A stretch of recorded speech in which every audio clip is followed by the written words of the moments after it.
আসসালামু আলাইকুম ওরহমতুল্লাহি ওবরাকাতুহু। প্রিয় দর্শক মণ্ডলী, আপনাদের সামনে এখন আমি একটা গুরুত্বপূর্ণ মশলা বয়ান করব।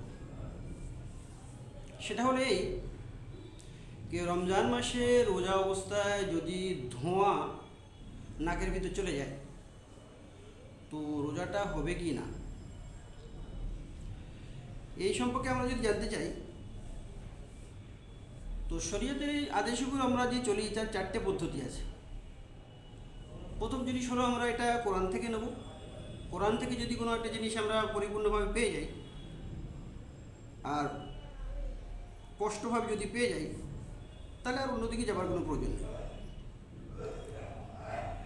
প্রথম নম্বর হলো কোরআন থেকে আমরা শরীয়তের আদেশ নেব। দ্বিতীয় নম্বর হলো হাদিস।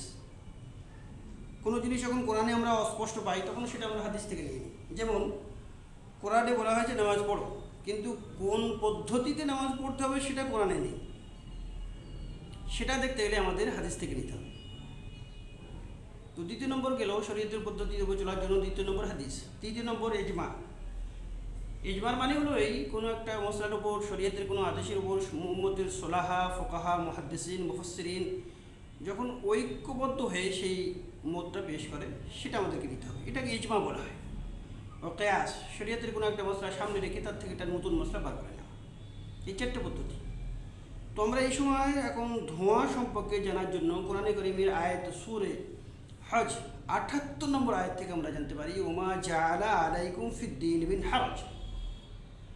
আল্লাহ তাবারক তাআলা শরীয়তের আদেশের উপর চলার জন্য মানুষের উপর কোনো কষ্ট রাখেন। এটা আমরা কোরআন থেকে পেয়ে গেলাম। এবার যে ধোঁয়ার মশলাটা আমরা বুঝবো সেটা কেমন করে বুঝবো? এটা বুঝতে গেলে দুটো পদ্ধতি আছে। কিছু ধোঁয়া এমন আছে তার থেকে মানুষ বাঁচতে পারে না, আর কিছু ধোঁয়া এমন আছে তার থেকে মানুষ বাঁচতে পারে। ওই সমস্ত ধোঁয়া যার থেকে মানুষ বাঁচতে পারে না, যেমন চুলোর ধোঁয়া। যে সমস্ত এলাকায় চুলে রান্না করা হয়, মেয়ে ছেলেরা রোজা অবস্থায় রান্না করবে, রান্না করতে গেলে ধোঁয়া একটু তার মুখে আসবে। তো এই সমস্ত ধোঁয়া থেকে মেয়ে ছেলেরা বাঁচতে পারে না। তো এই রোজা অবস্থায় যদি সামান্য ধোঁয়া মুখের ভিতর চলে যায় এতে রোজা নষ্ট হবে না। এরকম শহরে মানুষ যদি চলে যায় তো শহরে লক্ষ লক্ষ গাড়ি চলছে, এই গাড়ির ধোঁয়া, এর থেকে মানুষ বাঁচতে পারে না। তো রোজা অবস্থায় যদি এই ধোঁয়া যদি মুখের মধ্যে চলে যায়, নাকের মধ্যে চলে যায়, তাহলে এতে রোজা নষ্ট হবে না। এটা প্রথম নম্বর গেল। দ্বিতীয় নম্বর হলো ওই সমস্ত ধোঁয়া যার থেকে মানুষ বাঁচতে পারে, চেষ্টা করলে বাঁচতে পারে।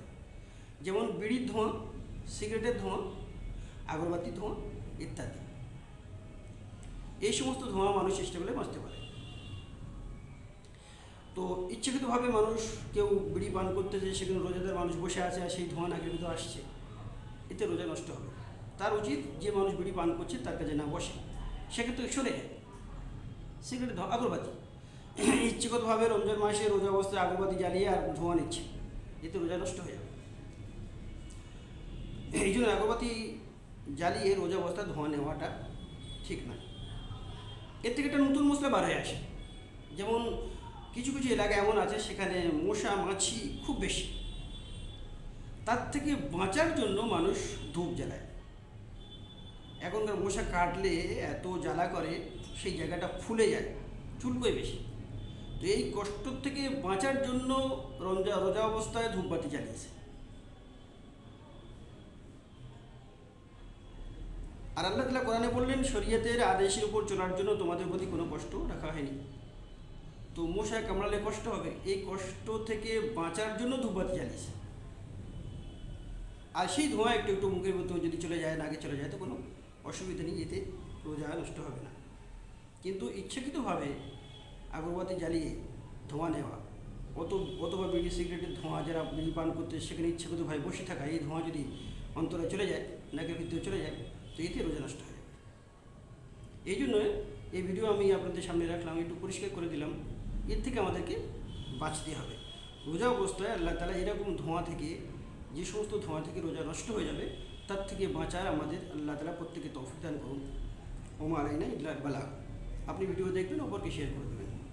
আপনার শেয়ার করার কারণে যদি কোনো মানুষ মশলা সঠিক জানতে পেরে তারপর আমল করে তো সব আপনিও পাবেন। আল্লাহ তাআলা সবাইকে আমল করার তৌফিক দান করুন।